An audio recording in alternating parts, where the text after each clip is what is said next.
Abakwasirwe na Arane Byampangi hamwe na Anthony Kawuche obire navuga motoka kandi polisi bakwasirwa kubahweraho mu gucyondoza.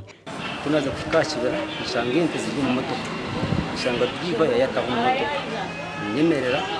driver mwemereza rwo mu motoka mubuza ente mustahi atiyo bampangi sanga driver kama wente na Arane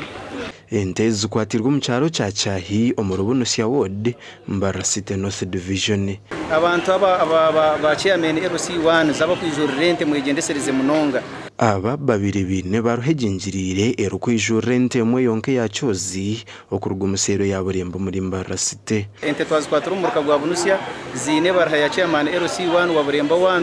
kandi ryo mu ruko gwa rw'imigina umuruka y'ibireta rukushana na nenta hizakwaturwa kandi na neje baraha esayiningirwa ndijo chairman RC1 amazina garuho naga chairman RC1 wakashingenje nagwo gatarugona. Meya gumisaraza cyabwisho yashaba batura bambara City North Division okuguma bari habuzora misho babone kurwana sobushuma bw'amatungo kukambwenu ninda kusima batuze ahabwa vigilance kwekwatramu bakamonitoringa